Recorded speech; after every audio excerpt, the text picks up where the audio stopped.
कौन से सेक्शन के मुद्दे और एनसीएलटी को अप्लाई करेगा, एनसीएलटी पावर कौन से सेक्शन की यूज करेगा, 242 की यूज करेगा। और गलती से किसी डायरेक्टर को निकाल दे तो उसको वापस 5 साल तक के लिए लेंगे, ऐसा कौन सा सेक्शन में रहता है?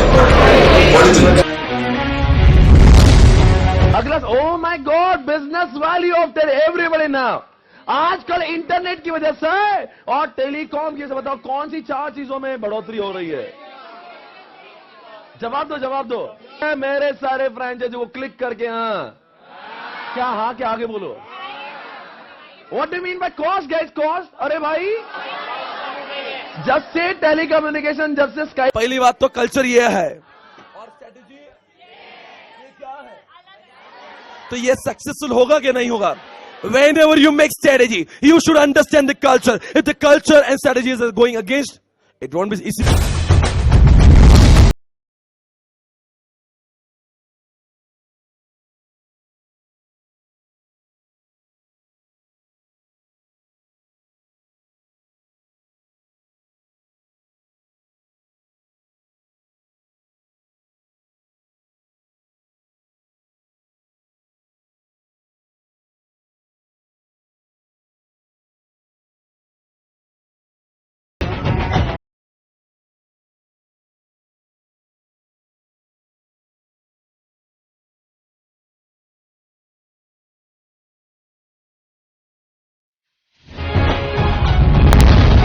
हाँ या ना बोलेगा, और हाँ या नो बोलने के बाद में आपको जवाब देना है कितने दिनों के अंदर अदर क्रेडिटर्स को इन्फॉर्म किया जाएगा। एक पूरा एग्रीमेंट बनेगा। अब मान लीजिए ऐसा कंपनी में हो रहा है और आलिया भट्ट और प्रियंका के साथ में ऐसा गलत हुआ, तो अब एनसीएलटी क्या बोलेगा? आज के बाद में direct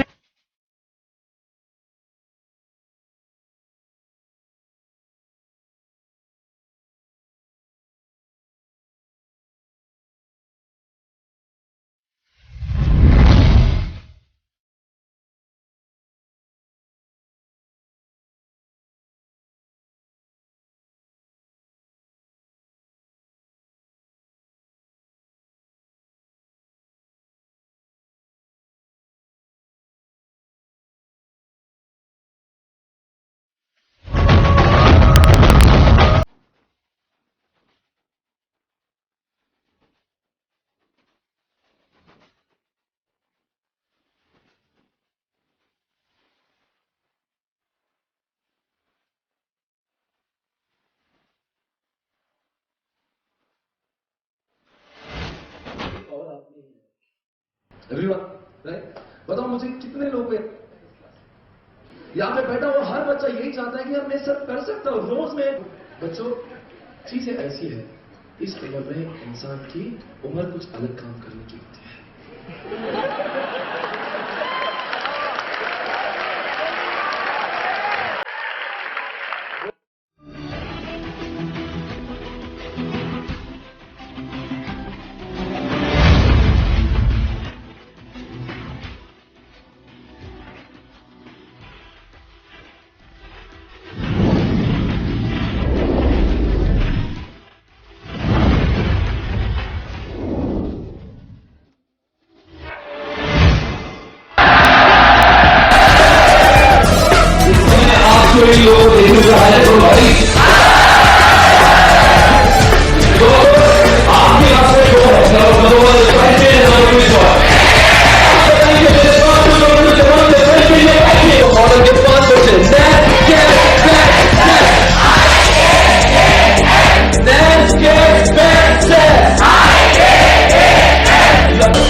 Hey guys, very good evening. मैं आपके सामने आज कुछ खास पेश करने जा रहा हूं. Today we're going to start with the revision of Enterprise Information System, जिसका short form है EIS.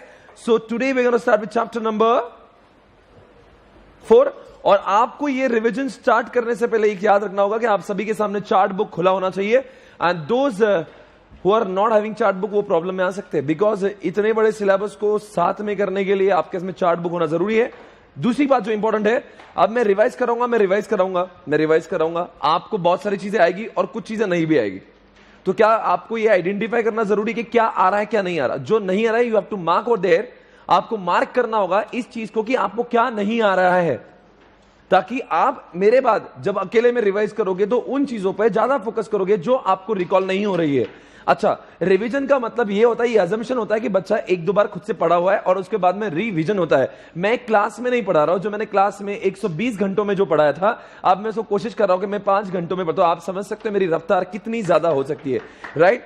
So please do not expect कि आप पहली बार पढ़ रहे हो और आपको बहुत मजा आएगा. बिल्कुल ऐसा नहीं होगा. मैं अज्यूम कर रहा हूं कि आपने ऑलरेडी पढ़ा है. तो आपको दो चीजें समझना है, एक तो चार्ट बुक आपके सामने. दूसरी बात, हाँ, I forgot to tell you कि हमने एक वो भी बनाया था. क्या, व्हाट वी मेड दिस, ये भी बनाया हुआ है. मेमोरी टेक्निक्स आपको दिए भी थे, है ना. ये मेमोरी टेक्निक्स जो है आपको दिए थे, और ये क्यों होना चाहिए आपके पास में, बिकॉज जब भी पॉइंट्स को रिकॉल करना होगा आप मेरे पास में हौले ऐसा मत देखना कि सर ये कहां से आए. सो द मेमोरी टेक्निक्स का page is already given to you. इसमें सारी मेमोरी टेक्निक्स लिखी हुए हैं और आपके पास में ये पेज होना बेहद जरूरी है, राइट एवरीबॉडी. आपके पास में नहीं है तो किसी से जेरोक्स लेना, पर लेना जरूर. क्लास होने के बाद एटलीस्ट लेके रखना, ताकि आपको ये सारी चीजों का रिवाइज करने में आसानी होगा, स्पेशली एग्जामिनेशन से पहले दिन.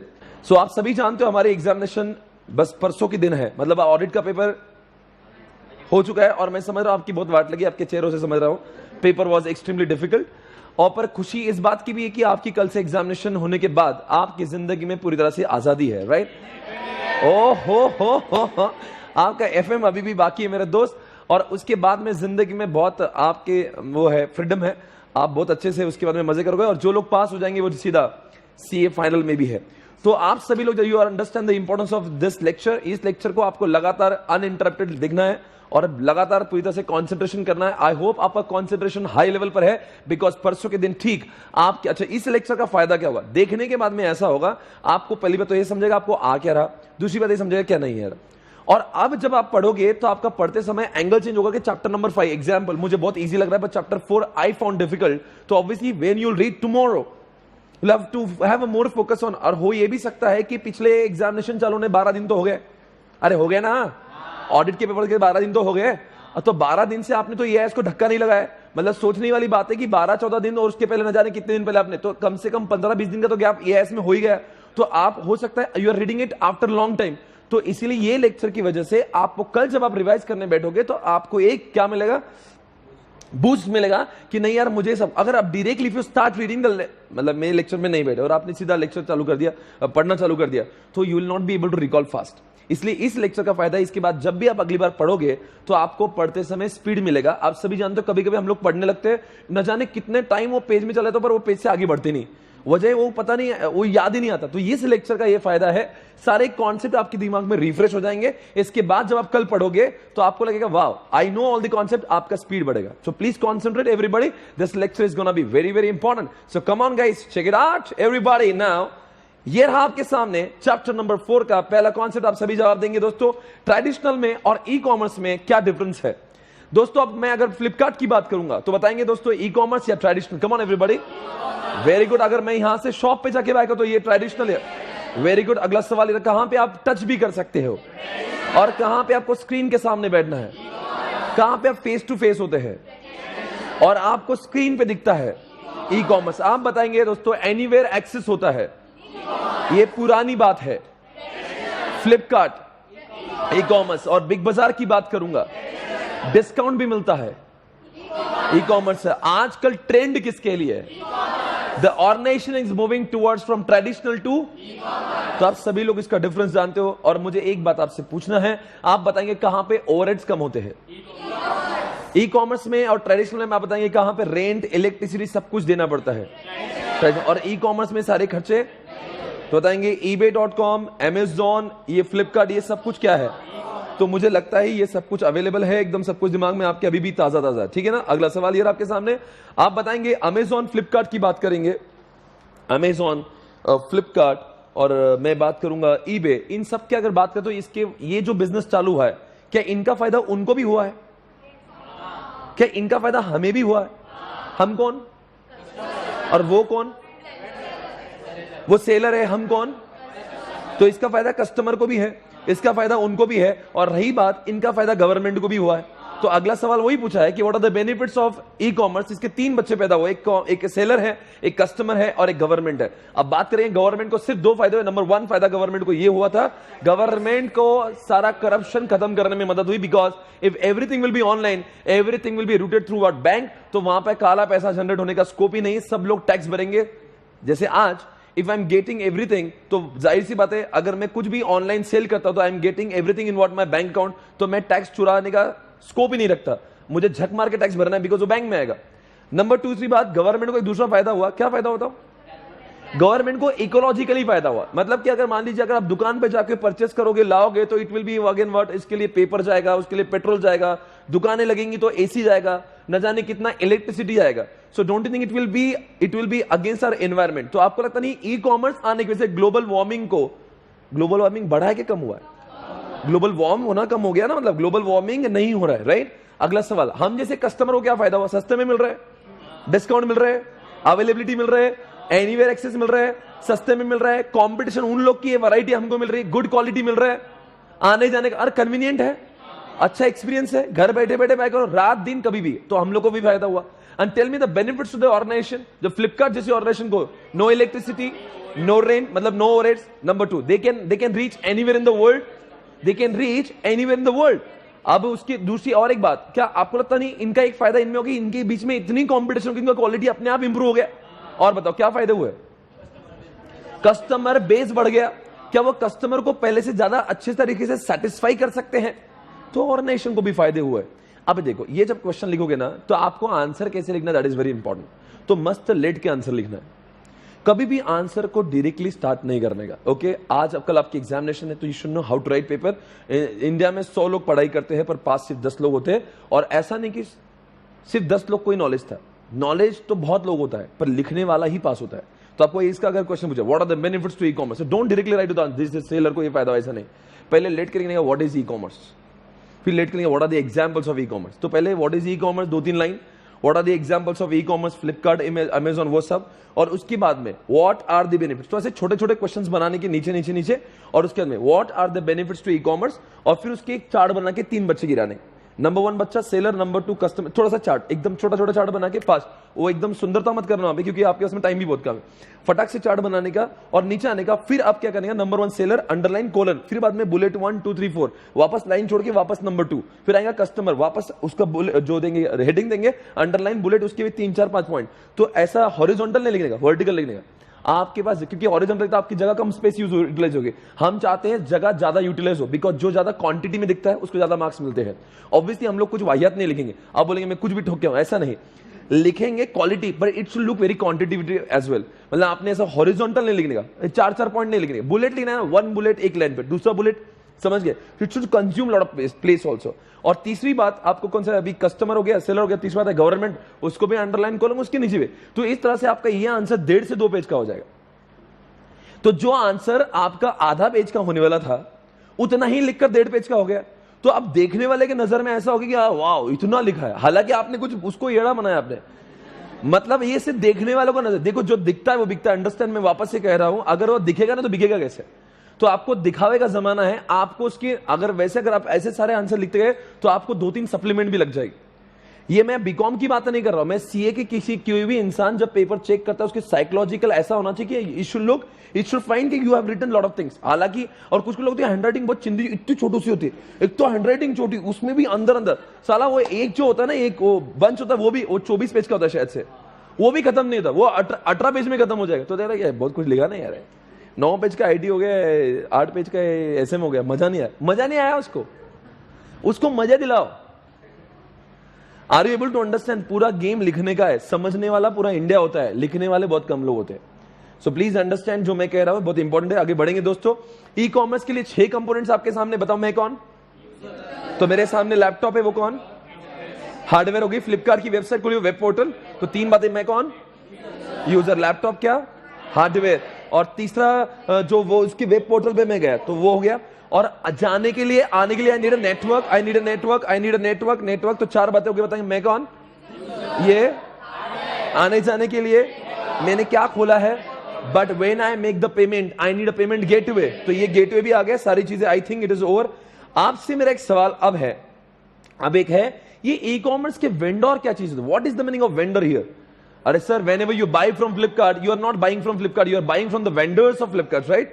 So obviously, whenever you buy from Amazon, whenever you buy from eBay.com or Flipkart, you actually do not buy from those websites, you are buying from their vendors. But ऐसा लगता है कि हम लोग उन्हीं से ही buy कर रहे हैं. I hope you're getting this. So can you please revise all the 6 components of number 1, मैं user and वो कौन है? वो कौन? वो वेब पोर्टल है। हमारे आने जाने के लिए कौन सी लाइन होगी? और मेरे पास कंप्यूटर है, हार्डवेयर है।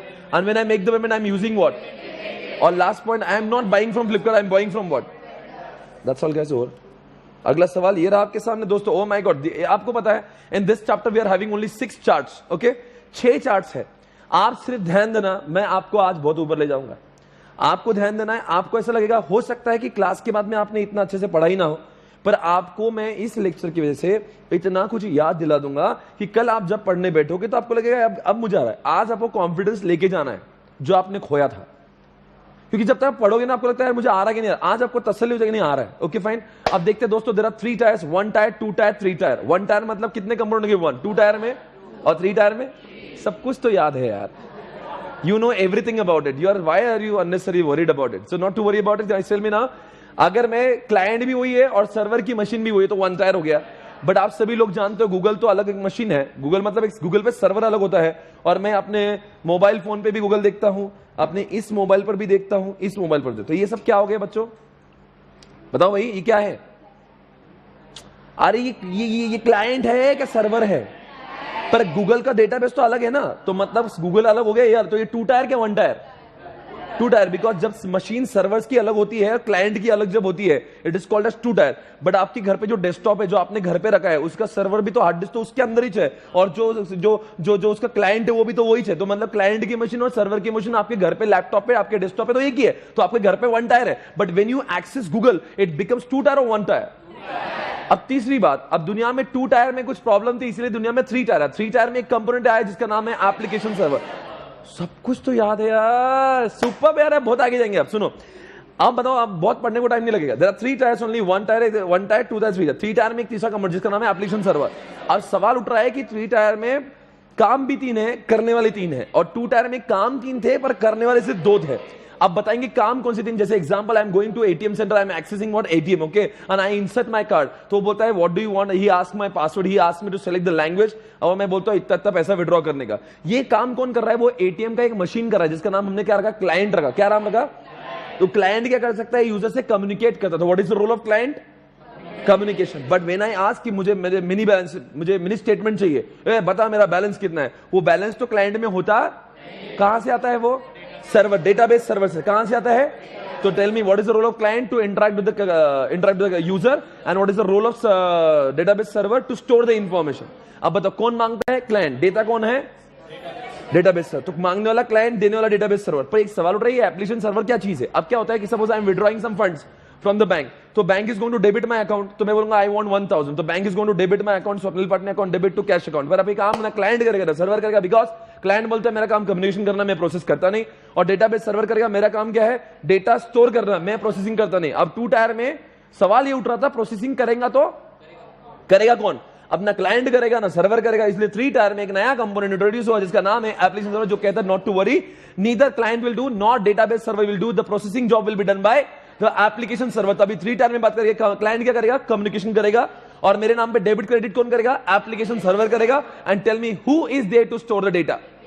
तो दुनिया में ट्रेंडिंग कौन सा है? 2 टायर क्या 3 tyre? The world is moving towards 3 और 2, 3 टायर। अब एक सवाल पूछेंगे आपसे दोस्तों, भाई और बहनों, आप सभी को एक सवाल समझना है। आप बताएंगे 3 टायर के कुछ एडवांटेज भी हमने देखे, बात करेंगे। CCD, C for what? Clear separation of duties. काम भी 3 है और करने वाले भी 3 है। आई रिपीट अगेन, काम भी 3 और करने वाले भी। जैसे कि क्लाइंट करता है कम्युनिकेशन, सर्वर करता है स्टोरेज, और एप्लीकेशन सर्वर करता है प्रोसेसिंग। और दूसरी बात है load balancing. What is the meaning of load balancing? Load balancing का मतलब क्या है? आप देखो, लोड बैलेंसिंग का मतलब यह हुआ, कुछ पता है लोड बैलेंसिंग का मतलब क्या है? अब देखो, मैं क्लाइंट हूं और वो सर्वर है, डेटाबेस सर्वर। तो सारे के सपोज 1 लाख एटीएम सेंटर है और डेटाबेस सर्वर एक ही है, सपोज 2 है, तो सारे 1 लाख क्लाइंट वो एक ही डेटाबेस सर्वर पे जाके उसकी बजाएंगे दे दे दे दे दे दे। हालांकि डेटाबेस सर्वर नंबर 2 वाले के पास भी डेटा है, पर कोई उसके पास जाता ही नहीं। तो 3 टायर में क्या फायदा हुआ? एप्लीकेशन सर्वर क्या बोलता है, रुको भाई, ये डेटाबेस सर्वर 1 जो है ना वो फुल हो गया, अब इट इज गेटिंग एग्जॉस्टेड। तो अभी एप्लीकेशन सर्वर क्या करेगा? कुछ लोगों को, कुछ क्लाइंट्स को डेटाबेस सर्वर 2 पे रूट करेगा। पर ये facility is not available with 2 tyre, because 2 tyre में तो एप्लीकेशन सर्वर था ही नहीं। तो what is the first advantage? Clear separation. दूसरा है लोड बैलेंसिंग। तीसरा है चेंज। आप मुझे बताओ, आप मुझे बताओ, आप मुझे बताओ, आप मुझे बताओ। अब जैसे कि अगर मान लीजिए suppose I am buying Zandu balm from Big Bazaar. Big Bazaar में कहता है आंटी आंटी झंडू बाम दो, आंटी बोले ले लो। अब ये आंटी के पास में जो लैपटॉप है वो क्लाइंट है, आंटी ने चलाया बारकोड। अब बताओ, बारकोड गया है, अब बारकोड में क्या हुआ? मैंने 2 झंडू बाम ली, तो 2 झंडू बाम कहां से लिए? क्लाइंट से लिए। तो बताओ वो झंडू बाम का रेट कितना है? वो किसको पता है? सर्वर बोलता है मेरा तो काम स्टोर करना, I do not know the rate of Zandu balm. तो क्लाइंट बोलता है मुझे भी पता नहीं, तो पता किसको है? तो एप्लीकेशन सर्वर बोलता है रुको मुझे देखना दे, इसका रेट है 20 रुपए 20 रुपए 50 पैसे। ओके, तो ये 20 रुपए 50 पैसे किसको पता है? तो अभी क्या होगा? वेन्यू से 2 झंडू बाम चाहिए, तो 20 रुपए 50 पैसे कहां जाएंगे? नहीं, बारकोड कहां जाएगा? Application server. तो एप्लीकेशन सर्वर के पास में वो रेट है, तो क्या करेगा? 20 रुपए 50 पैसे मल्टीप्लाइड बाय 2। ये काम किसने किया? ये बन गया 41 रुपीज। ये 41 रुपीज कैलकुलेट किसने किया? आप मुझे बताओ, गलती से ऐसा हुआ झंडू बाम के रेट बढ़ गए और इंडिया में 1 लाख बिग बाजार है, तब क्या 1 लाख जगह पे जाके झंडू बाम का रेट बढ़ाना पड़ेगा? अभी कहां रेट बढ़ाना पड़ेगा? तो अगर एप्लीकेशन सर्वर पे भी रेट बढ़ा दिए गए तो ऐसा अज्यूम करेंगे, बोलो जल्दी से, कि सारे क्लाइंट को मालूम चल गया। और सोचो अगर 2 टायर होता, would have gone to each and every client to increase the rate, but because of 3 tier you don't have to go to each and every client, you just have to update what.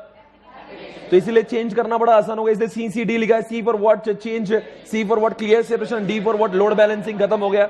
अब बताओ 3 tyre की बजाओ थोड़ी सी। 3 tyre क्या अभी नया है तो बोलते हैं इमेच्योर है, 3 टायर बोलते हैं इसके मेंटेनेंस टूल नहीं है, तो थोड़ा सा क्रिटिसाइज करो, कुछ भी बजाओ, बोलेंगे अभी नया है, इतना अच्छा नहीं है, इसके मेंटेनेंस होता नहीं, मेंटेनेंस टूल नहीं, इमेच्योर है, तो ये फालतू का क्रिटिसाइज। वैसे 3 टायर बहुत अच्छा है, पर ये जबरदस्ती का क्रिटिसाइज कर रहे हैं। इसी के साथ में ये पेज पूरा खत्म हो गया, बिकॉज इसके बाजू वाला भी जो लिखा है ना वो ई कॉमर्स आप देख रहे हो, ये दोनों भी वही क्वेश्चन है। देखो यहाँ पे क्लाइंट, ये दोनों भी जो क्वेश्चन है वो आपको लगता नहीं ये भी सिमिलर क्वेश्चन है। मतलब अभी 6 चार्ट में से आपके 2 चार्ट खत्म हुए, चैप्टर 1/3 खत्म हुआ। आप अगले पेज पे आएंगे दोस्तों, come on check it out everybody. इस पेज को थोड़ा देर के बाद में देखेंगे। आप पहले 4.64 guys, it is here we are what digital payment. आप सभी लोग जानते हो डिजिटल पेमेंट के बहुत सारे तरीके। Number 1 is a new method, number 2 is what traditional method. और ट्रेडिशनल को सबसे, ट्रेडिशनल मतलब क्या? एग्जामिनेशन में मत लेना old method. Do not use the word old because when you write in the examination you are supposed to use specific words because ICAI जो है वो कुछ words की भूखी है। अगर आप उन शब्दों को लिखिए तो उनको बड़ी मजा आती। तो इसीलिए दोस्तों जब when you read charts along with the charts do not forget to read volume number 1 because वो जो वॉल्यूम का डेटा होता है ना, वॉल्यूम जो मेन टेक्स्ट होता है, उसके कुछ शब्द जो मैंने अलग से मार्क करके आपको दिए हैं। हाँ, अपनी क्लास में हमने कलर नोट्स का प्रयोग किया था। कलर नोट्स के अंदर हमने ब्लू शब्द का इस्तेमाल किया था। वो ब्लू शब्द ऐसे ही नहीं थे, उन शब्दों का इस्तेमाल आपको एग्जामिनेशन में लिखते समय करना चाहिए to score high. If you do not use those words तो आपको इतने मार्क्स नहीं मिलेंगे जितने मिलना चाहिए थे, है ना? तो एवं करके ब्लू नहीं दिए तो आपको, बिकॉज अदरवाइज आपका पेपर और बाकी आम जनता के पेपर में they won't find any difference. So please better use those words which are written highlighted. Okay, अब दोस्तों मैं क्या पढ़ रहा था, ये अब ट्रेडिशनल में देरा 3 वर्ड्स। अब बताएंगे ट्रेडिशनल में ई वॉलेट मतलब ये पेटीएम करो। नंबर 2 कार्ड है, debit card, credit card. Number 3 net banking. आप सभी जानते हो आजकल लोग लैपटॉप से ऑनलाइन बैंकिंग खोल के पेमेंट कर सकते हैं। तो ये पेमेंट करने के 3 तरीके बड़े आसान है। आप पेटीएम जानते हो। नंबर 2 कौन सा? डेबिट कार्ड, क्रेडिट कार्ड आप सभी बच्चे के पास है। तीसरी बात नेट बैंकिंग से कर सकते हो। पर एक बात है, अभी आजकल आधुनिक तरह मोदी जी का जमाना चला दोस्तों, नए तरीके मोदी जी ने लाए हैं आपके लिए। नंबर 1 गाइस यूपीआई मतलब आपको वो करना है क्या? भीम। आपने कभी you must have heard about Bhim. और भीम में एक सिर्फ मोबाइल नंबर डाल के आप जितना चाहे उतना लुटा सकते हो। दूसरी बात दोस्तों IMPS, बट मैक्सिमम 50,000 तक। आपने कभी IMPS के बारे में सुना नहीं होगा, पर अगर मान लीजिए जैसे कि whenever you make the payment through net banking, आपको सामने वाले को ऑथराइज को पेई को रजिस्टर्ड करना होता है। But you make the payment through IMPS, you don't have to register that person. और 50,000 रुपए तक आप तुरंत ही किसी भी इंसान के खाते में ट्रांसफर कर सकते हो, बट लिमिट है maximum 50,000। Number 3 is what? Mobile apps. Paytm करो। नंबर 4 गाइस मोबाइल वॉलेट से मतलब वो सर पेटीएम करो है। और मोबाइल ऐप जो है ओके बीम मतलब आगे ना देखो, मोबाइल ऐप देखो, मैं समझो देखो, mobile app is not required to be only भीम। अभी ऐसे बहुत सारे अभी ऐप निकले आजकल, ठीक है ना, तो अभी इसका कोई सीमा नहीं। अभी Bhim is one of the mobile app. Okay भाई, वापस से बोलूं, देखो मोबाइल ऐप जो है, मोबाइल वॉलेट तो आप सभी जानते हो। मोबाइल वॉलेट के 2-4 एग्जांपल हो रहे, पेटीएम है, फ्री चार्ज है, बहुत आगे जाएंगे। तो आप मुझे बताओ ये आधार इनेबल्ड क्या है? You don't have to carry card, you don't have to use password, you don't have to use pin, you just have to carry your thumb को लेके जब थंब लगाओ, आनंद उठाओ। 10 भाई और बहनों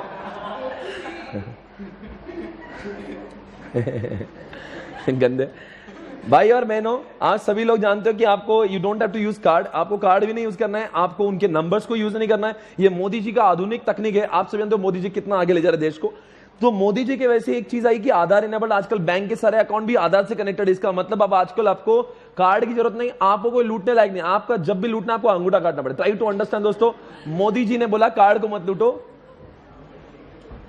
एईपीएस नाम नहीं लिखा भाई, आधार इनेबल्ड। आपका देखो आजकल शॉप्स में आधार इनेबल्ड जो डिवाइस लग चुके हैं, आपको ऐसे थंब लगाना है, आप जितना बोले उतना लुटा सकते हो। भाई और बहनों आगे बोलेंगे यूएसएसडी दोस्तों, not required to be, everybody is not required to have what smartphones. If you are having smartphones obviously you can use UPI, but if you do not have smartphone you are having what featured phone, जैसे Nokia 3310 फिर से एक बार market में है। अगर आप ऐसे छपरी फोन अगर आपके पास में है तो आप यूज कर सकते हो यूएसएसडी, और यूएसएसडी से भी आप अपना फंड ट्रांसफर कर सकते हो, जिसको हम लोग फीचर्ड फोन कहते हैं। भाई और बहनों बुरा मत मानिए, आपके पास ऐसा फोन है तो बहुत अच्छी बात है, आपका पास होने का चांस ज्यादा है। आप मैं समझ गए होंगे ये क्या पढ़ा रहा था मैं। आई hope you understood the concept of this. And now next one guys, आपने कभी एक एडवांटेज रीड और उसका डिसऑर्डर नॉट रीड। ओहो गाइस, एक बार देखते हैं एडवांटेजेस के। नंबर 1, क्या इजी कन्वीनियंट, आपको क्या वॉलेट यूज करना, डेबिट कार्ड यूज करना इजी लगता है कि डिफिकल्ट लगता है? Pay to send money from anywhere, क्या आप एनीवेयर कभी भी किसी भी जगह से किसी को भी, हाँ क्या क्लास में से भी आप मुझे ट्रांसफर कर सकते हो? हाँ जी कर सकते हो। नंबर 3 बात, अगर आजकल क्षमा चाहता हूं, नंबर 3 बात, गरीब को क्या लुटाओगे? Discount from taxes. आज सभी लोग जानते हो डिस्काउंट फ्रॉम टैक्सेस की बात करेंगे। डिस्काउंट फ्रॉम टैक्सेस का मतलब है कि अगर आप सभी जानते हो आजकल मोदी जी ने लाया, अगर आप ऑनलाइन पेमेंट करेंगे तो आपको इतना discount obviously. Number 4 is what return record.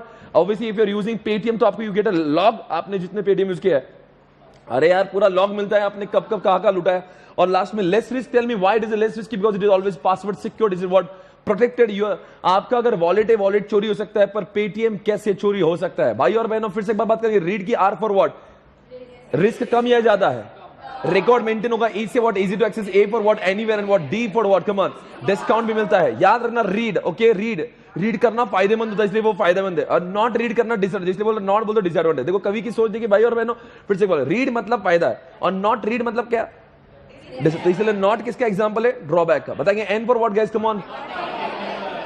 जो लोग हवले होते हैं, those who are not literate they can,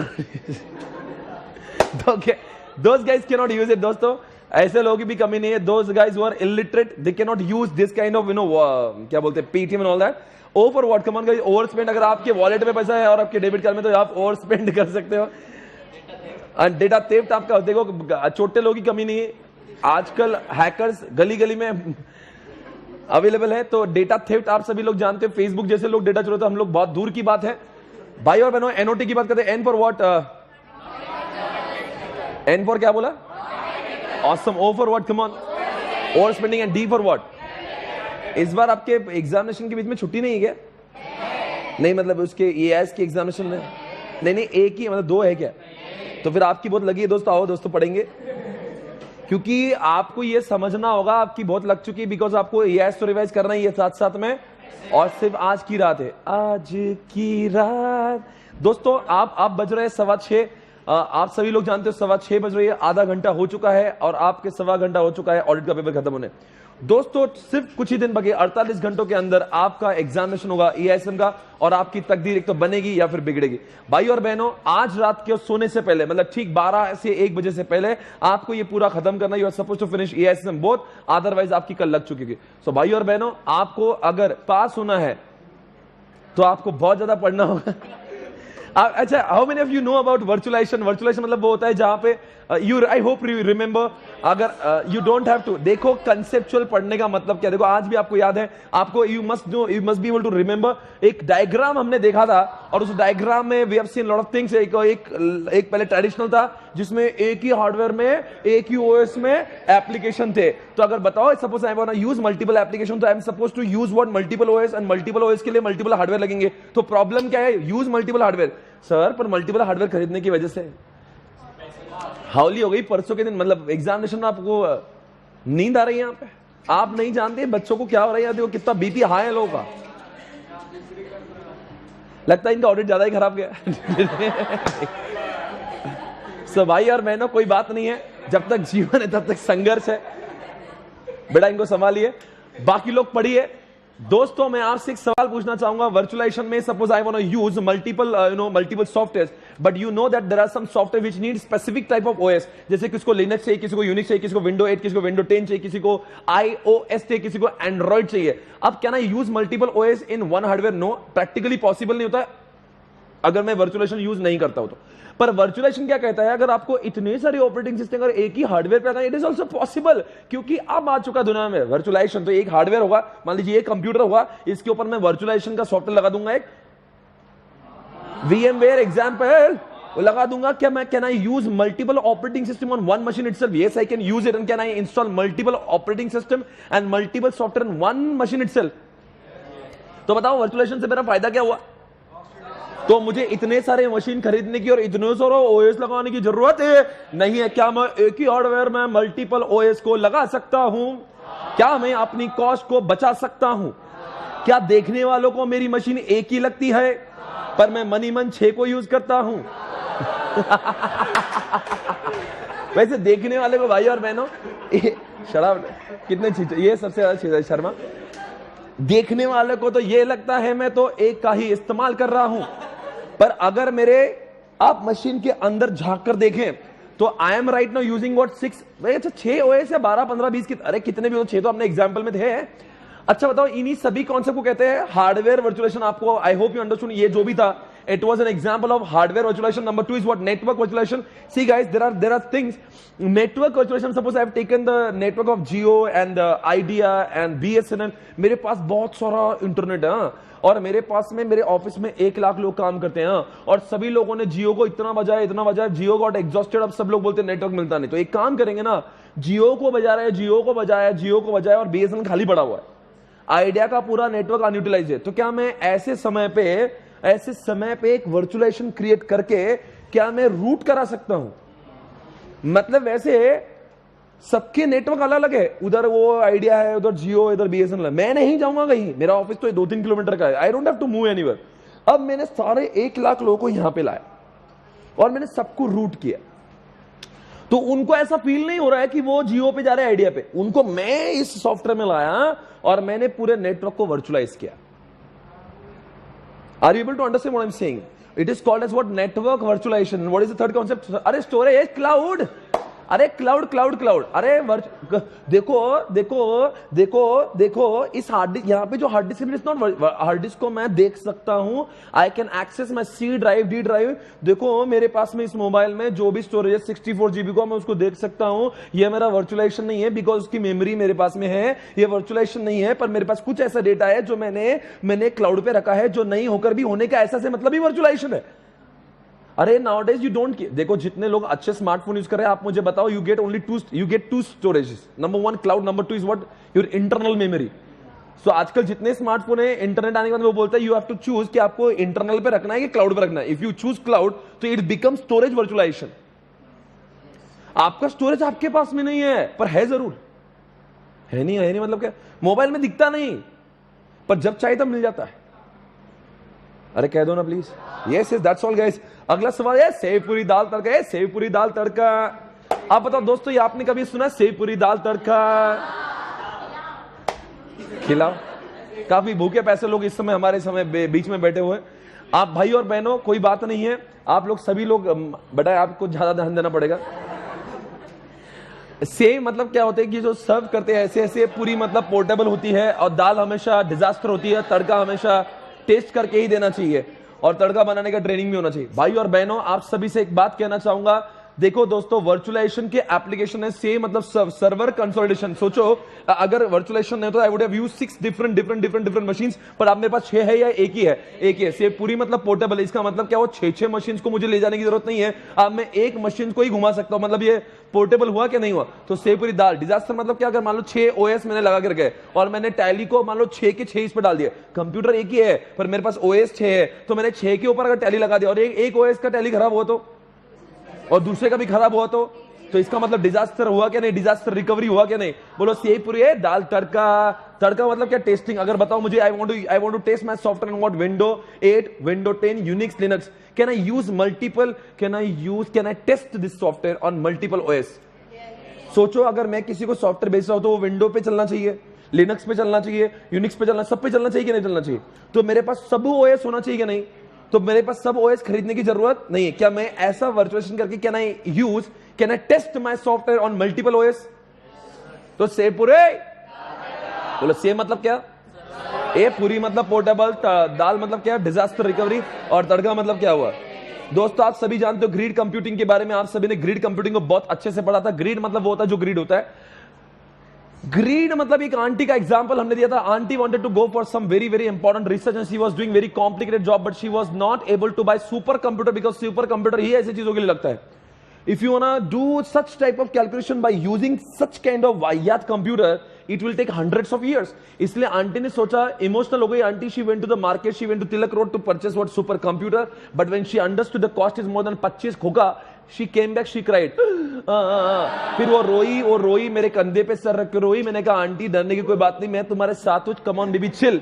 बोले अब ये कैसा होगा हल।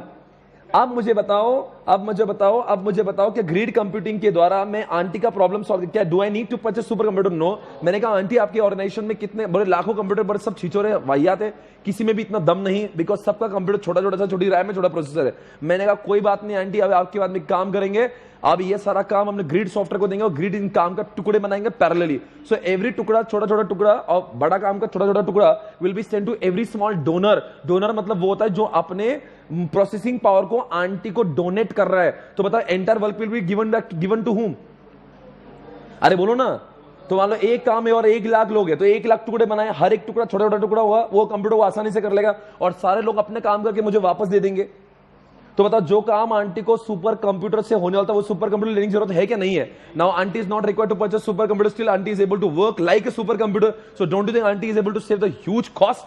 So can you please tell me guys, there are the 5 components required for grid computing. Number 1 guys, come on tell me yaar, come on everybody.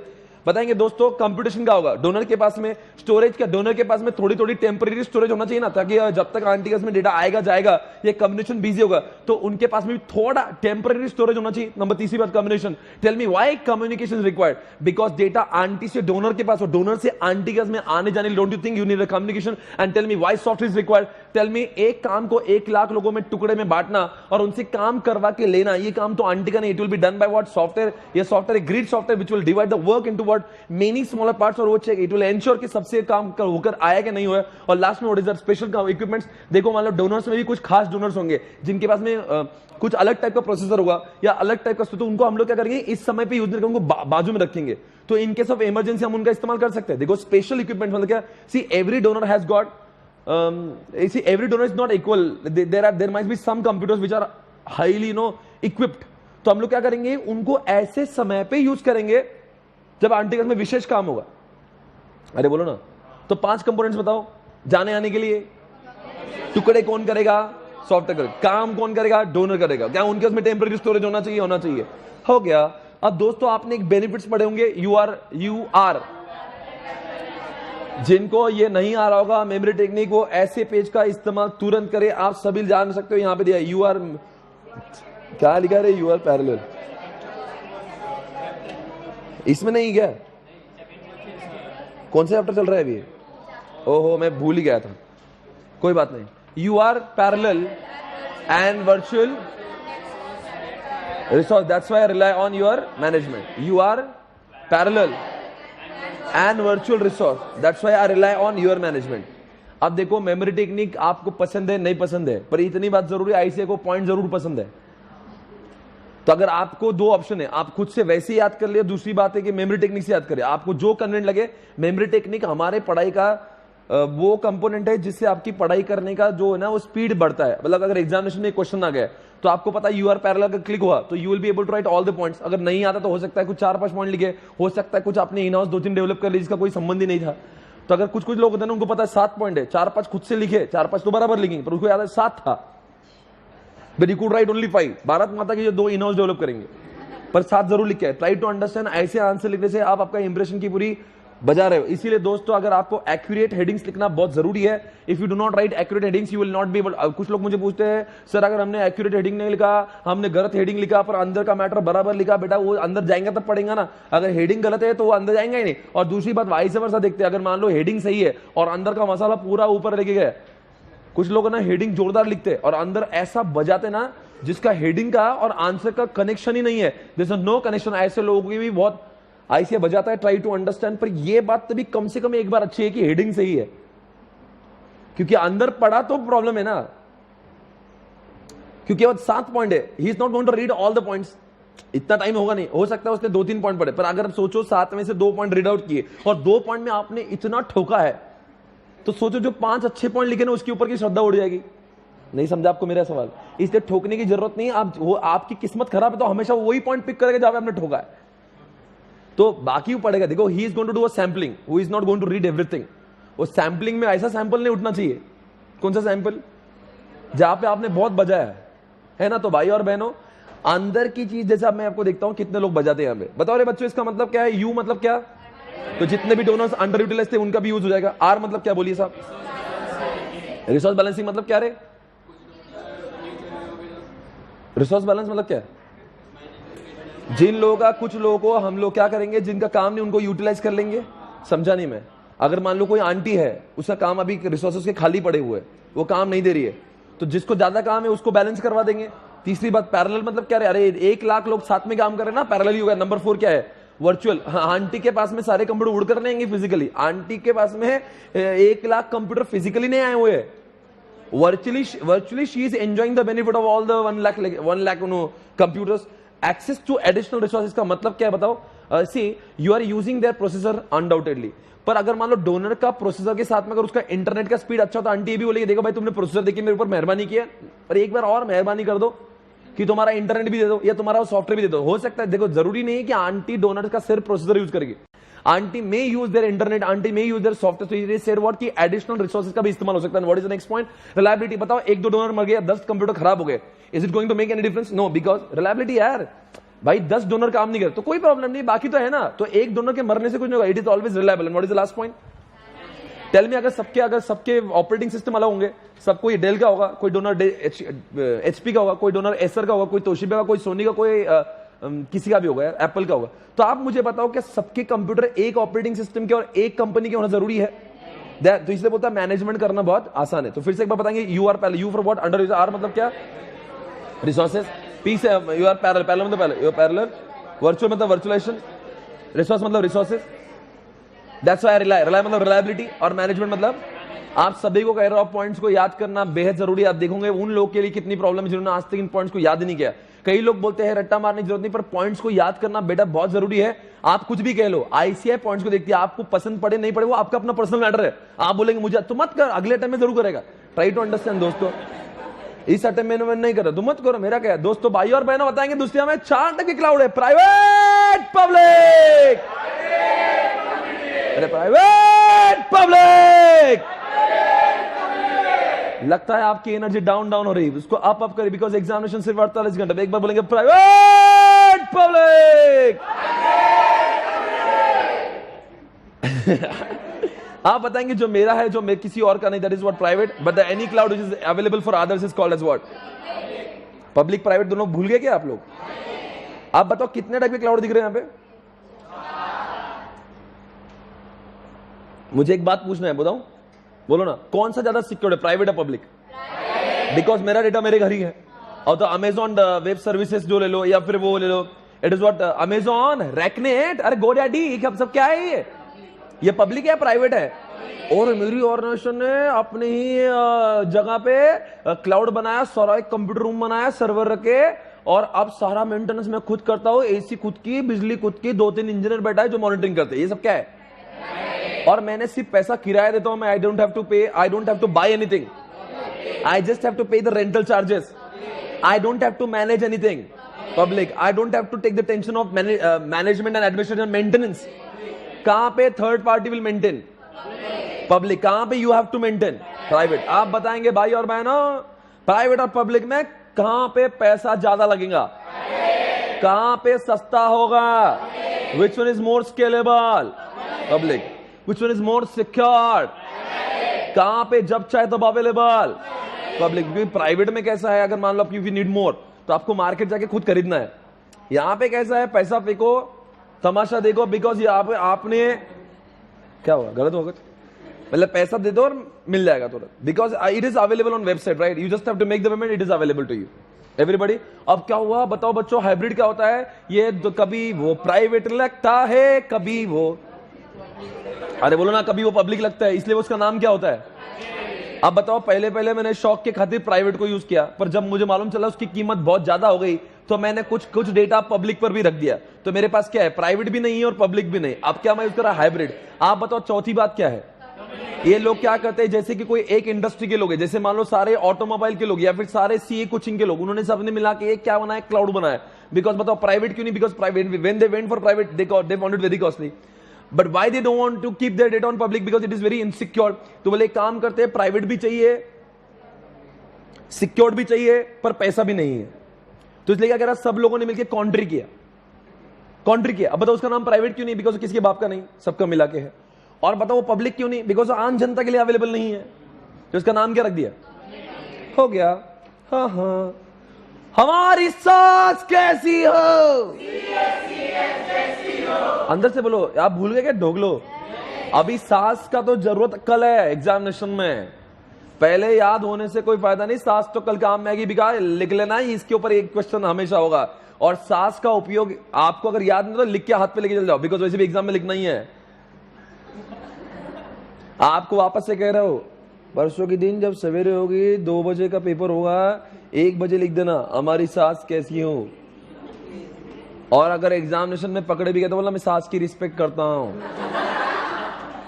ठीक है? इसलिए नाम पे लिखा है। भाई और बहनों, आपको चाहे प्राइवेट लिखना है, पब्लिक लिखना है, हाइब्रिड लिखना है, कम्युनिटी लिखना है, सास का उपयोग होना जरूरी है।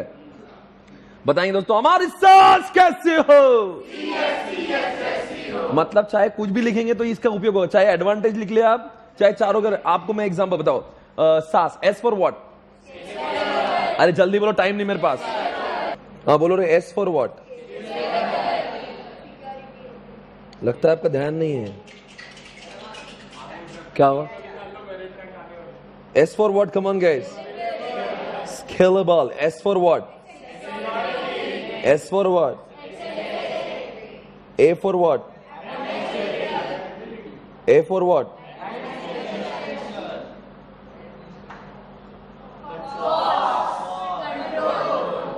आप बताओ, मैं अगर बात करूंगा दोस्तों, आपको जवाब देना है। एक एग्जांपल लूंगा सिर्फ प्राइवेट। बताओ प्राइवेट का स्केलेबिलिटी कम है कि ज्यादा? कम। प्राइवेट में एडमिशन हम मैनेज करेंगे, वो हम। प्राइवेट में सिक्योरिटी, कंट्रोल भी, अवेलेबिलिटी कम, क्योंकि हम लोग मैनेज कर रहे हैं, जरूरी नहीं हमें हमेशा मिले। कॉस्टिंग मतलब प्राइवेट की कॉस्ट ज्यादा होगी, right? And what is that? SLA private में होता ही नहीं, तो इसका मतलब सास का इस्तेमाल करके आप प्राइवेट, पब्लिक, हाइब्रिड कुछ भी लिख सकते हो। एग्जामिनेशन में एडवांटेज कुछ भी लिख सकते हो, राइट एवरीबॉडी? अरे बोल दो ना। अगला सवाल मैं पूछ ही लेता हूं, आपको जवाब देना है दोस्तों। आप बताएंगे मुझे कैरेक्टरिस्टिक्स, किसके कैरेक्टरिस्टिक्स भाई? क्लाउड के। आप कहेंगे सर एडवांटेज को अलग से लिखना है क्या? देखो मैं आपको कह रहा हूं, एडवांटेज लिखना है या डिसएडवांटेज, आपने सास का नाम लेना, सीएसीएस का, आप उसमें कुछ चीजें अच्छी होती है, कुछ खराब होती है। मैं आपको ये पूरे पेज का एक मास्टर मेमोरी टेक्निक है, कुछ भी आया ना उसको यूज करके आप उसके बारे में लिख सकते हो। सिर्फ आपको सूझबूझ होना चाहिए आप किसके बारे में लिख रहे हो। If you know private, public, hybrid community, तो आप वो सास का इस्तेमाल बराबर कर सकते हो। अरे बोल दो ना, ऐसा याद मत करो ये एडवांटेज, ऐसा नहीं बोलने का। वो सास को याद करने का कुछ चीज उसमें समझ ही जाएगी, एडवांटेज भी आ जाएगा। याद है आपको मैं क्या बोल रहा हूं? आप बताओ इसका सिर्फ कैरेक्टरिस्टिक याद कर लो। If you increase the rent and scalable workload of silent tenant, they will pay you on demand. If you increase the rent and scalable workload of silent tenant, they will pay you on. If you increase the rent, कुछ नहीं। Scalable मतलब क्या? आप मुझे बता, cloud में scalability है क्या नहीं? क्लाउड में आप बढ़ा सकते हो उनका कल्चर के, आपको 20 GB और मिल सकती है आपको। हाँ, स्केलेबल वर्कलोड, क्या देखो एक स्केलेबल मतलब ऐसे होता था, वर्कलोड मतलब क्या, इधर से इधर, आपको मैंने ऐसा ऐसा बोला था, ऐसे बोला था, क्या एक सर्वर से दूसरे सर्वर पे वर्कलोड जा सकता है। स्केलेबल वर्कलोड, साइलेंट मतलब रेजिलेंसी। आप मुझे बताओ, whenever I keep my data on what Amazon web services, आप मुझे बताओ डेटा एक जगह पे होगा या मल्टीपल जगह पे होता है, तो अगर वहां पे आग लगे तो क्या दूसरी जगह पे जा सकता है क्या? हाँ, तो उसको बोलते हैं resiliency. If you workload tenant मतलब क्या, मतलब GoDaddy के पास में एक टेनेंट होगा या मल्टीपल होते हैं टेनेंट। दे विल पे मतलब क्या, पे पर यूज, आपने उतना ही पे करना है जितना आपने कंज्यूम किया है। पे पर यूज मतलब क्या, पे डिमांड, ऑन डिमांड मतलब क्या, you get it whenever you want it. Suppose ऐसा नहीं होगा कि क्लाउड में, जैसे गूगल पे आप जाते हो, यूट्यूब पे जाते हो, और ये सब क्लाउड पे तो है ना, गूगल ड्राइव क्लाउड पे, सारी वेबसाइट क्लाउड पे, यूट्यूब क्लाउड पे, तो whenever you want you get it, right. आप मुझे बताओ क्लाउड किसको नहीं बोलते? सपोज मेरे ऑफिस में कुछ डेटा है जो सिर्फ ऑफिस में जाकर ही एक्सेस किया, उसमें क्लाउड कह सकता नो, पर data which I keep on what Google drive, I keep on what Dropbox, या फिर मैं अमेजॉन पर, तो can I access it anywhere, can I access it any time. तो इसलिए दोस्तों आजकल जो जमाना है, जैसे सावन गाना है या फिर आप गाना.com देखते हो, क्या आप लोग को आजकल मोबाइल में गाने स्टोर करने की जरूरत है? No, you don't have to, इसलिए बिकॉज डेटा क्लाउड पे वैसे भी कभी भी मिलता है, so why you have to store it on your mobile phone. तो जमाना is moving towards what, physical data storage toward cloud. या आप बताएंगे दोस्तों क्लाउड कंप्यूटिंग की 3 सर्विस मैंने, IaaS और PaaS and what SaaS, I spice and what SaaS. दोस्तों आप बताएंगे दोस्तों कि whenever I take services from cloud, एक तो वो एज अ सर्विस में से आई हो सकता है या पी हो सकता है, बट डिपेंड करता है क्या। अगर सपोज मैं जाऊंगा, अगर उनका सिर्फ सर्वर लूंगा, उनका स्टोरेज लूंगा, तो आप कहेंगे उनका इंफ्रास्ट्रक्चर एज अ सर्विस है। पर दोस्तों जब क्या होता है कि buying only, taking only service is not enough, you have to what software to use it. तो आपको सॉफ्टवेयर, देयर आर 2 ऑप्शंस, एक तो सॉफ्टवेयर उनका ले लो, सॉफ्टवेयर उनका ही पूरा ले लो, या फिर हम बनाओ पर टूल्स उनके ले लो। अब देखो दोस्तों मैंने क्या किया, swapnilpatni.com मैंने खुद बनाया और मैंने उनके यहां पे रखा, पर सॉफ्टवेयर बनाने के लिए मैंने उनके टूल्स यूज किए थे। तो I took their platform to develop it. देखो सॉफ्टवेयर बनाने के लिए you need an environment to develop software. जैसे घर बनाने के लिए आपको कुछ इक्विपमेंट सकते हैं, वैसे सॉफ्टवेयर बनाने के लिए you need a compiler, you need what library, you need what codes, you need Java language. तो अब बताओ मुझे सॉफ्टवेयर बनाना है और सारी चीजें मैं खरीदो तो कितना कॉस्टली हो जाती है। इसलिए मैं क्या करूंगा, उनको बोलूंगा भाई काम करो, मुझे टूल्स दे दो। तो मैंने उनका टूल्स भाड़े पे ले लिए।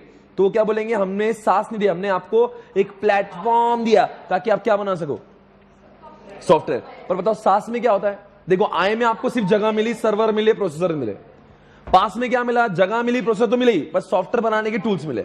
सास में क्या होता है, जगह बनाए, जगह तो मिली, पर सॉफ्टवेयर बनाने के टूल नहीं मिले। अक्खा पूरा सॉफ्टवेयर मिल गया, right? जैसे example, there are a lot of software nowadays available on what internet. You are using their software directly online.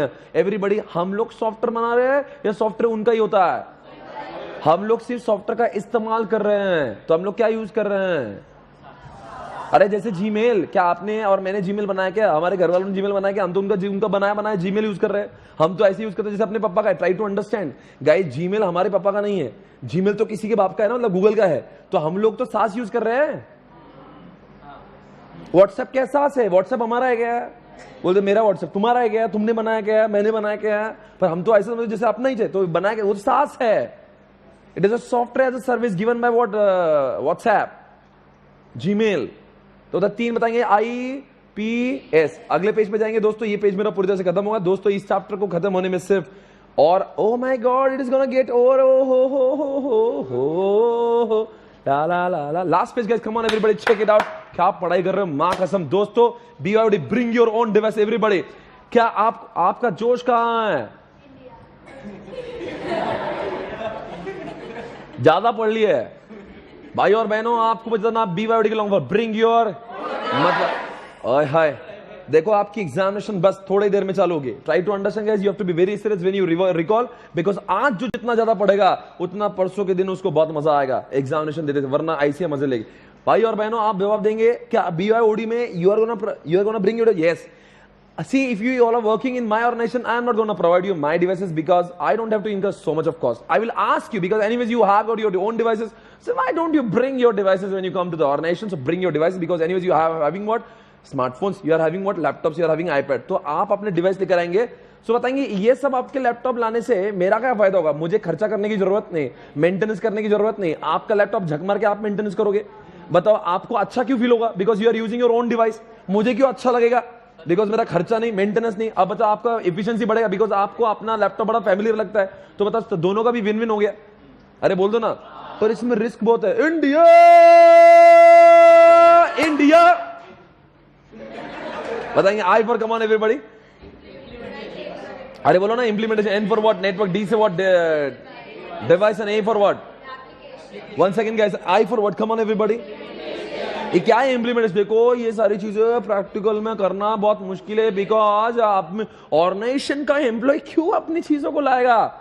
और दूसरी बात वो बोलेगा चला मैं तुम्हारे यहाँ पे नौकर हूं तो तुम ही मुझे मैं मेरे को क्या खुजली है कि मैं अपने लैपटॉप। पहली बात तो। और दूसरी बात क्या है? Security is a major concern. क्या होगा? ऑर्गेनाइजेशन का डेटा ये चुरा लिया फिर भाग गया। Try to understand. कहते हैं कि इसके ऊपर सिक्योरिटी लगाना जरूरी है। फिर ऑर्गेनाइजेशन का डेटा ही is taking back in his laptop, it is going to be very risky. इसलिए ऐसी चीजों को प्रैक्टिकली इंप्लीमेंट करना बहुत, इसलिए ये कॉन्सेप्ट सिर्फ किताबों में बहुत मजा आती है, एक्चुअल में इंप्लीमेंट होता नहीं है। N for what? Come on everybody.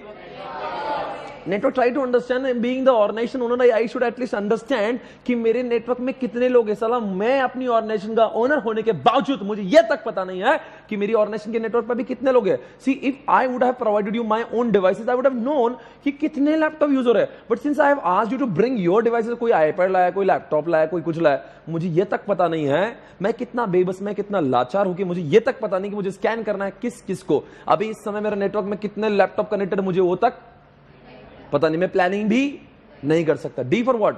दोस्तों आपने लैपटॉप लाया, आप मेरे एम्प्लॉय थे, जाते समय आप ऑटो में लैपटॉप को भूल गए, बताओ आपका लैपटॉप गया है, दर्द आपको हो रहा है, आंसू मेरे निकल रहे, बताओ क्यों? बिकॉज उस लैपटॉप में डेटा तो मेरा ही था। आपका क्या हुआ? ढूंढ लो, आप तो दूसरा लैपटॉप पर, मेरा क्या? और A for what? Come on guys, application. अब दोस्तों आपको क्या लगता है? You are using your laptop for me and I think you are using your laptop only for what 6 to 7 hours in my organisation. पूरे 18 घंटे तो आप मजे ले रहे हो लैपटॉप के, तो बताओ सिक्योरिटी कौन करना चाहिए? मुझे लगता है आप, और आपको लगता है मैं। अब धोबी का कुत्ता। Neither you secure your laptop nor I secure, because I feel you should secure, you feel I should secure. Nobody secures. It is an what? Application risk. बोलेंगे इंडिया इंडिया। याद रखना इंडिया में आजकल बहुत थ्रेट बढ़ रहा है। कश्मीर से लेके कन्याकुमारी आप सभी जानते हो बहुत थ्रेटफुल हो रहा है। आप सभी जानते हो हाल ही में 2 केस इंडिया में थ्रेट है या नहीं है? क्या इंडिया सिक्योर है या इनसिक्योर हो रहा है? इसलिए दोस्तों जब भी थ्रेट दुनिया में आ गया तो नाम आता है इंडिया का। दोस्तों नहीं समझे? कोई बात नहीं, एग्जाम के बाद में जरूर समझ लेना। एडवांटेज पढ़ेंगे दोस्तों। बताओ एडवांटेज क्या है इसका? Happy employees can increase efficiency and reduce cost by adopting new technology. Happy employee ऐसा करना बस। Can increase efficiency, can reduce cost by adopting. एक ऊपर एक नीचे एक ऐसे बोलो happy employee can decrease by adopting. Come on everybody, एक बार। happy employees can increase efficiency, can reduce by adopting. बताएंगे happy मतलब see if you are using your own device obviously you will be happy. happy employee can reduce cost, तो आपके efforts भी कम हो जाएंगे, हमारी cost भी कम हो जाएंगी, और इंक्रीज एफिशिएंसी। अब बताओ एफिशिएंसी कैसे बढ़ जाएगी आपकी? Because you are using your own device. And payment technology के बारे में कुछ। अब देखो आपने अपना लैपटॉप लाया ना, तो जब भी नया वर्जन आएगा तो आप झक मार के नया अच्छा करोगे नहीं, बिकॉज अगर आपका लैपटॉप तो आपको खुजली ज्यादा होगी। Suppose you are using my laptop, मैं आपको 10 बार बोलूंगा भाई अच्छा कर, ठीक कर, आपको कोई tension, because it is not yours. But since you are using your laptop तो obviously you will be more concern, so you will be adopting more technology.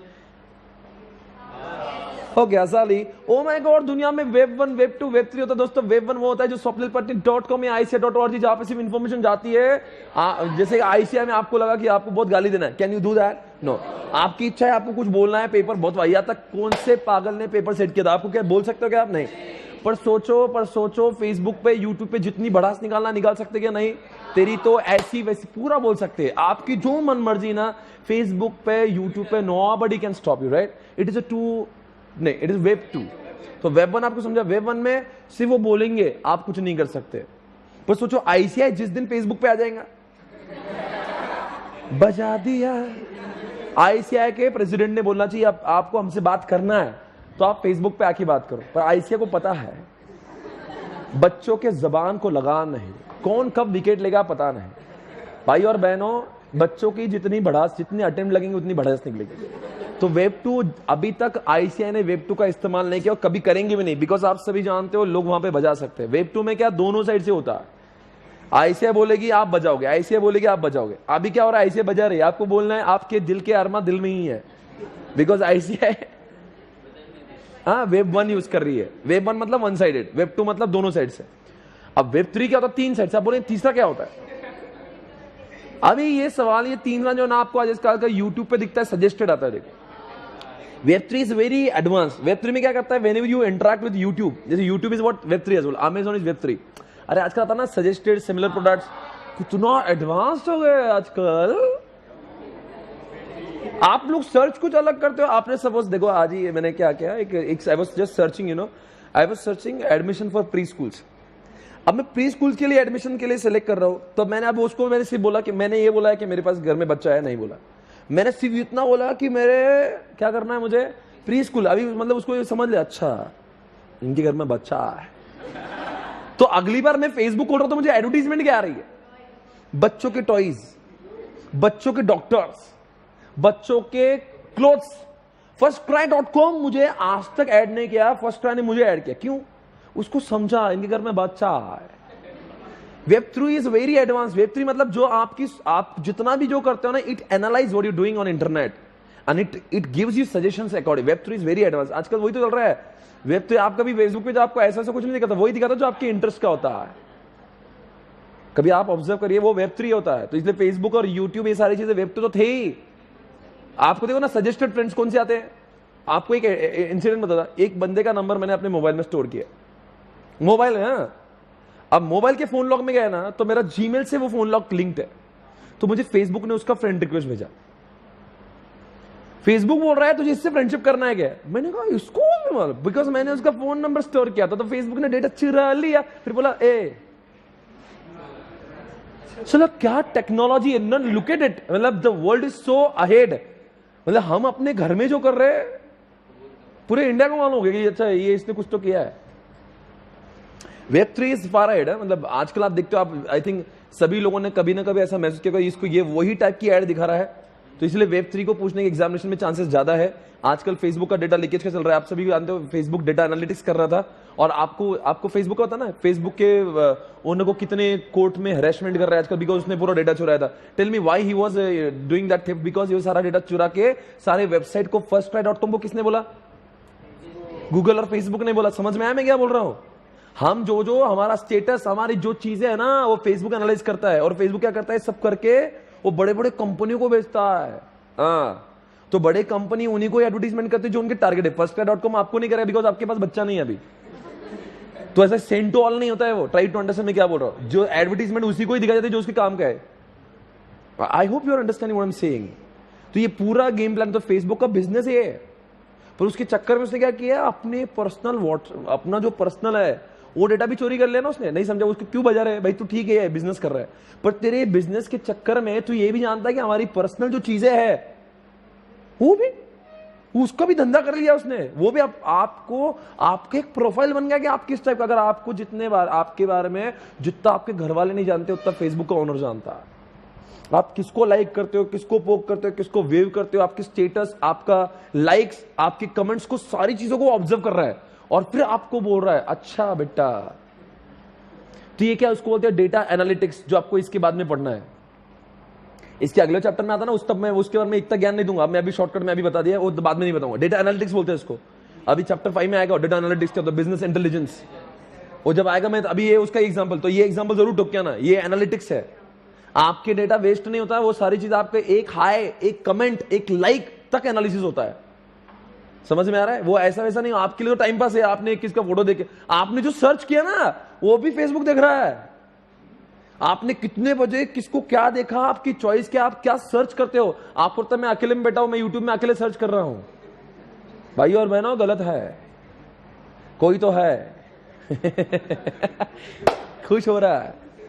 भाई और बहनों, आपने इंटरनेट ऑन थिंग्स तो सुना ही होगा। आजकल सीसीटीवी पर भी इंटरनेट लगा हुआ है। अरे बोलो ना, सीसीटीवी। और यहां तक कि मेरे घर पे एसी जो है, मैं यहां से कम ज्यादा कर सकता हूं। घर पे पहुंचने से पहले मैं एसी ऑन कर देता हूं। हाँ जी, आजकल दीवारें बोल उठेगी। इसका अर्थ यह हुआ है कि आपको मैंने एग्जांपल दिया, स्विमिंग पूल को कंट्रोलर करना है। अगर मैं स्विमिंग पूल में जाना है मुझे, तो 2 घंटे पहले से मैं उसका टेम्परेचर, मैं घर पे नहीं हूं, फिर भी मैं यहां से सिक्योरिटी कर सकता है। आप सभी जानते हो आजकल किसी ने आपके दरवाजे को टच किया ना, चोट्टे लोगों ने, तो आपको एसएमएस आता है, that is what internet on things. अरे यार जान दो आपका एक्सीडेंट हो गया, कभी ऐसा हो गया, आप बेहोश मैं भी बेहोश, हम दोनों को कुछ समझ नहीं आ रहा है, हम दोनों भी फोन करने के हालात में, वो इंटरनेट ऑन थिंग्स गाड़ी का एक्टिवेट होगा, वो खुद ढूंढेगा इसके आसपास का नजर। आप देखते हो आपको फेसबुक पे नियरेस्ट बोल के आता है, देखो नियरेस्ट कुछ भी आप बोलो तो नियरेस्ट रेस्टोरेंट, नियरेस्ट सब नियरेस्ट आता है उसमें, आप सिर्फ डालो नियरेस्ट तो जो बोलो दिखा देगा आपको। वो नियरेस्ट ढूंढता इधर हॉस्पिटल की, वो हॉस्पिटल को कॉल करेगा, पुलिस स्टेशन को कौन कॉल करेगा? आप नहीं, मैं नहीं, कौन करेगा? वो डिवाइस करे, internet on things. I hope you are understanding this point guys. Okay, अगला सवाल ये रहा आपके सामने दोस्तों, आर्टिफिशियल इंटेलिजेंस। आपने सोफिया के बारे में जाना था, आपने सोफिया नाम की लड़की को देखा, मतलब वैसे वो रोबोट है पर उसने लड़की का रूप धारण किया हुआ है और वो बन चुकी है अब एक दुबई की, सऊदी अरेबिया की सिटीजन बन चुकी है। उनके देश ने उनको एक नागरिक का सम्मान दिया, वो वोट भी कर सकती है। वो ऐसे सवालों का जवाब देती है जो आप और मैं देते हैं, जैसे कि वो देखो आज तक हमने उन चीजों को देखा जो लिखा था, इसलिए इतना ही फर्क होता है आर्टिफिशियल इंटेलिजेंस में और मशीन लर्निंग, दोनों का फर्क समझ लीजिए। आर्टिफिशियल इंटेलिजेंस में वही होता है जो प्री रिकॉर्डेड होता है, मशीन लर्निंग में वो खुद से भी बोलता है। तो Sophia is an example of both. वो तो आर्टिफिशियल इंटेलिजेंस तो है ही, पर वो क्या करती है, मतलब जो उसके दिमाग में नहीं है ना, मतलब आपने देखो कोडिंग जो किया है, अगर वही बोले तो फिर वो एआई है। पर सारा कुछ कुछ सवाल उसको इंटरव्यू में ऐसे पूछ रहे हैं जिसके बारे में उसको नॉलेज भी नहीं है, still she is able to answer all this questions. It means what, she is having what, that capability to understand things on her own. उसको बोलते हैं machine learning. Try to understand. पहले मैं आपको यह बता, देखो whenever computer behave like what human being, computer can walk, computer can talk, computer can see, computer can imagine, उसको बोलते हैं क्या? जैसे अब मेरे मोबाइल में सीरी है, तो सीरी को मैं बोलूंगा सीरी बता यहाँ पे नियरेस्ट बैंक कौन सी है, तो मुझे बताएगा। जैसे कि मेरा पर्सनल असिस्टेंट है, नियरेस्ट पेट्रोल पंप कौन सा बताएगा, वो नियर, अरे थिएटर बताइए, ये मूवी कहां चल रही है, वो बताएगा मुझे। That is what come on as artificial. तो आजकल दोस्तों आपने गेम ऑफ चेस भी देखा होगा। What is sir game of chess? मैं खेलता हूं, अपने दिमाग से खेलता हूं, पर जब कंप्यूटर खेलता तो नाम हो जाता है आर्टिफिशियल इंटेलिजेंस। मुझसे भी बेहतर खेल लेता है वो, इसका मतलब ही क्या हुआ, आर्टिफिशियल ही वो इंटेलिजेंट है। आपके पास कौन सा, आर्टिफिशियल या नेचुरल? एक बात चेक करिए, आपके पास कौन सा है बेटा, नेचुरल के आर्टिफिशियल? नहीं, सोच में थे इसलिए पूछा। See everyone has got God gifted brain, हमारे पास पैदाइशी है, that is what natural. But जब इंसानों जैसा ब्रेन का निर्माण किया, उसका नाम हो गया, तो एग्जाम्पल रोबोट्स हो गए, एग्जाम्पल गेम ऑफ चेस हो गया, एग्जाम्पल सीरी हो गया, सारी चीजें हैं।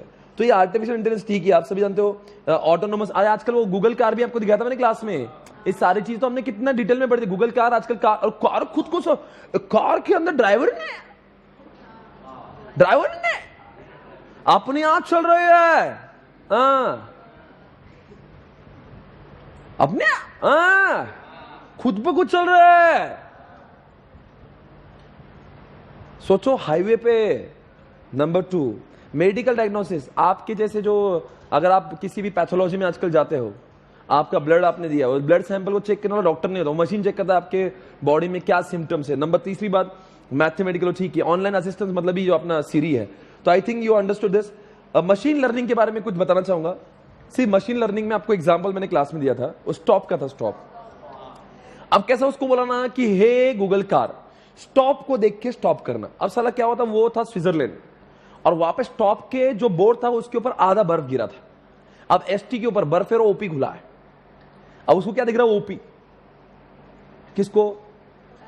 पर कार को क्या बोला था, स्टॉप दिखने के बाद में रुकना। अब उसको क्या दिखा, स्टॉप नहीं दिखा, उसको ओपी दिखा, ओप।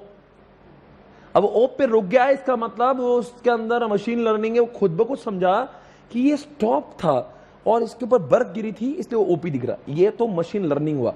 और दिमाग में क्या घुसेड़ा था उसके, और अब वो कर रहा है जो दिमाग में नहीं घुसाया है, ऑटोमेटिकली वो काम कर रहा है जो उसको बोला भी नहीं था। That is what machine learning. Machine learning what, where you thinks, where robots and where the computers are learning on their Sophia and the stop wala car are the example of what machine learning. I hope you're understanding. Alright guys, come on yaar. See, machine learning is more advanced than the artificial intelligence. ऐसा नहीं कि machine learning में AI बहुत advanced level पे जाता है, उसमें वो भी करता है जो which is not encoded, which is not उसमें लिखा हुआ, ठीक है ना, programmed नहीं होता। Yeah. Come on, guys. What is this? Oh my God! Last two concepts this chapter will be over, guys. Everybody, green computing. What is a green? दोस्तों, हरा कंप्यूटर नहीं है. दोस्तों, ग्रीन कंप्यूटिंग मतलब ये होता है, आजकल जमाना चल रहा है इको. मोदी जी के जमाने में आप रह रहे हो दोस्तों. हमें पर्यावरण की बड़ी फिक्र हो रही है. दोस्तों, आपको पता नहीं कि by using all such devices like आप you are using computers, you are using mobile phones, you are using hard disk, you are using motherboard, and you are what? When we use laptop and all such devices, we are using huge volume of natural resources.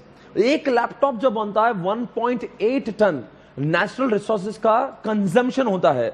न जाने कितना पर्यावरण को धोखा देकर हम इन सारे devices का इस्तेमाल करें. अपने खुशी के लिए हमने आने वाले जनरेशन का गला घोटा है. आप नहीं जानते, आपको अनुमान भी नहीं है कि आपके होने वाले बच्चों को लैपटॉप मिलेगा है नहीं. सर क्यों? बिकॉज आप ही जिस शिद्दत से लैपटॉप का इस्तेमाल कर रहे हो, मुझे लगता नहीं आने वाले 20 साल बाद इतना नेचुरल रिसोर्स अवेलेबल होगा इस दुनिया में कि वो लैपटॉप भी बन पाएंगे और आईपैड भी और आईपॉड भी बन पाएंगे. Because we are using. और वो क्या बोल रहा है, क्या सर इसका ये मतलब है, कि अब लैपटॉप यूज करना छोड़ दे? नहीं, आप मेरी बात को एक्सट्रीमली ले रहे हो. Do not stop using computers, use but up to certain extent. हम ग्रीन कंप्यूटर कहते हैं उतना ही यूज करो जिस शिद्दत से यूज करना है, ऐसा यूज करो कि ज्यादा नुकसान नहीं भी. इसी your usage of computer is very harmful to the environment. Understand, एक समय आएगा हमारे बच्चों के लिए, आने वाले जनरेशन के लिए कंप्यूटर देखने को मिलेगा नहीं. मतलब ये बहुत ही अंदर बहुत गहराई है सोच में. सर भाड़ में जाए दुनिया. साला मेरा कल निकला क्या, बच्चे शादी नहीं हुए, बच्चे किसको क्या मतलब है? Are you going to think like this? No. इसलिए बोलते हैं कि ये बहुत अंदर तक. उनका तो ये बोल रहा है, जब आप रात में लैपटॉप चार्जिंग करते हो या मोबाइल, जैसे चार्जिंग हुई आपने अलार्म लगाना चाहिए 2 घंटे बाद का, वो चार्जिंग को प्लग में से निकाल दो. क्यों? बिकॉज आपका बिजली खर्च हो रहा है. तो आज रात से वो काम करिए. क्या काम करोगे? कितने घंटों में आपका लैपटॉप चार्ज होता है, मोबाइल चार्ज 3 घंटे, तो 3 घंटे का अलार्म लगा दो, वो निकाल दो. CRT का इस्तेमाल नहीं करना, LCD का इस्तेमाल करना, पेपर का यूसेज दोनों साइड से करना. अरे बड़े विचार अलग है. ग्रीन कंप्यूटिंग मतलब अंडरस्टैंड करो मैं क्या बोल रहा हूं. यूज करो, अरे बोलो ना, एक यूज करो. Optimum utilisation of computers. समझ गए? अगला सवाल. Oh ho baby, what is this? Oh my god, mobile computing. Everybody, चलते फिरते आजकल मैं वैसा काम करने लगा हूं जैसे कि मुझे लगता है मैं ऑफिस में ही बैठा हूं. दोस्तों, nowadays I don't have to go to the office to work because everything is available on this phone itself. मैं इसी फोन के अंदर वो सब कुछ करता हूं जो एक जमाने में ऑफिस में किया करता था. Now I can use my email ID. Now I can use everything. Now I can access my MIs. I can access my CCTV camera. I can do everything from this mobile. So I don't. पहले जमाने में I was supposed to visit my office every day to access everything because हर कुछ चीजें office के computer पे ही थी. आजकल तो मैं चलते फिरते वो काम कर लेता हूं जो पहले जमाने में ऑफिस में क्या करता था. भाई और बहनों, इसको इंग्लिश में बोलेंगे whenever you work on the move. Work on the move. पर दोस्तों, दुनिया की हर चीज देखो, ये पेन ड्राइव ले चिंटू, ले पेन ड्राइव ले, चल वापस दे. ये चीजें मोबाइल जरूर है, but it is not mobile computing because it can not work like computer. This is also mobile. एक कैश ले Chintu, this is mobile, this is mobile, this is mobile, but this is not a computing because it cannot work like computer. Because see, but my laptop, my mobile phone is movable. It works like ये ले जा रहे हैं. ठीक है. See, my mobile phone is a movable and it is called as mobile computing, but this is not called as mobile computing because it cannot work like computer, but this can work like computer. So everything which moves but work like computer can only be called as what? Mobile computing. तो आप बताओ, क्या मैं यहाँ से fund transfer कर सकता हूँ? क्या मैं यहाँ से पेटीएम, यहाँ से जीमेल कर सकता हूँ? क्या मैं यहाँ से शेयर्स खरीद सकता हूँ? हाँ जी. तो मैं पहले वो सारा काम कंप्यूटर से करता था, मैं यहाँ से करता हूँ. मतलब 3 कंपोनेंट्स कौन से? एक तो हार्डवेयर लगेगा इसको. अरे हार्डवेयर ही तो है ना, पर ये सब काम करने के लिए मुझे क्या चाहिए?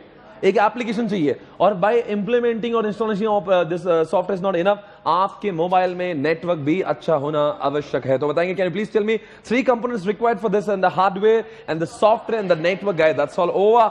And oh my god, the components is over. Now it's limitation. Everybody are you there? Guys बताओ बच्चे, क्या लिखा है? लिमिटेशन नंबर 1 क्या लिखा है? Insufficient bandwidth. मतलब क्या है, आजकल बात नहीं, इंटरनेट बड़ा कमजोर है. Number 2 is what? सिक्योरिटी. देखो बच्चों, मोबाइल को हैक करना is comparatively easier than what the hacking laptops. And number 3 is power consumption.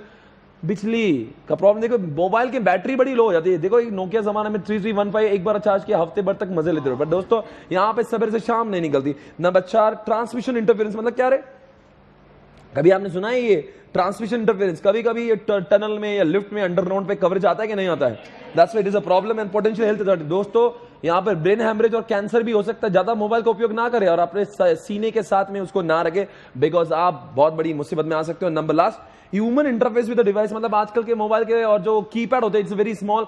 बड़े बड़े लोगों को दिखता ही नहीं कि आखिर लिखा क्या है, बिकॉज उनकी उंगली होती है बड़ी और डिवाइस बहुत छोटा। इसीलिए बोलते हैं कि ह्यूमन इंटरफेस में बड़ी प्रॉब्लम, बिकॉज लैपटॉप में कैसे यू गेट इनफ स्पेस है ऐसे करने को, पर ये mobile is very small keypad, तो बोलते that is a problem. So I hope you understand the limitation as well.